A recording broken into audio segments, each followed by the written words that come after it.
સરદાર પ્રાકૃતિક ફાર્મ જૂની મોરવાડ, તાલુકો ચુડા, જિલ્લો સુરેન્દ્રનગર. આ મઠડી વરિયાળી વાવી છે. એમાં મિશ્રમાં એ રાજગરો વાવેલો છે અને 1 મહિનો ને 15 કે 16 દિવસ આ વરિયાળીના રાજગરાના થયા છે.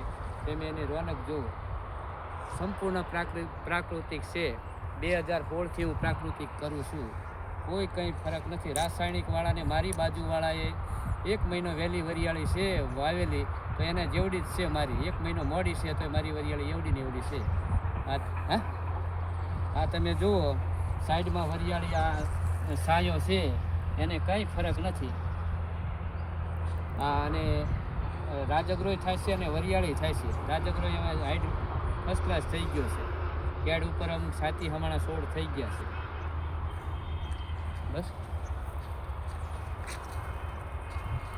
જો આ રીતે છાતી હમણાનો છોડ છે. 1.5 મહિનામાં તો કંઈ ઘટતું નથી આ પ્રાકૃતિકમાં. અને કલર બલર તમે જુઓ.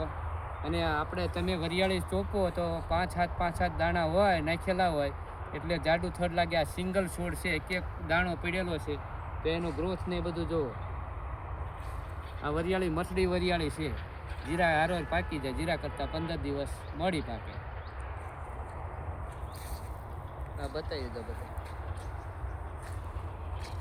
રાજગરો. હજી 15-20 દિવસે એવો નજારો આવશે.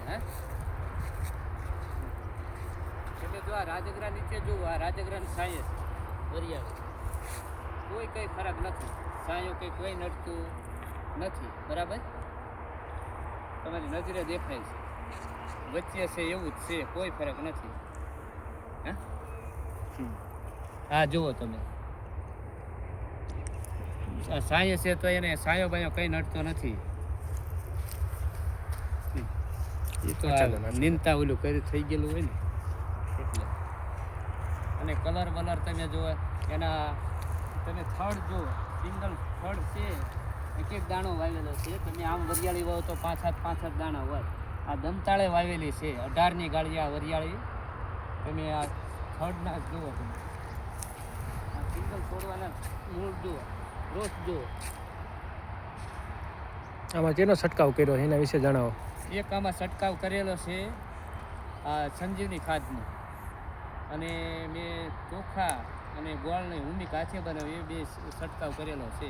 અને તામ્ર છાશ એક છંટકાવ કર્યો છે, બાકી કંઈ કર્યું નથી. હવે પાણી પીને બીજો છંટકાવ કરવો છે.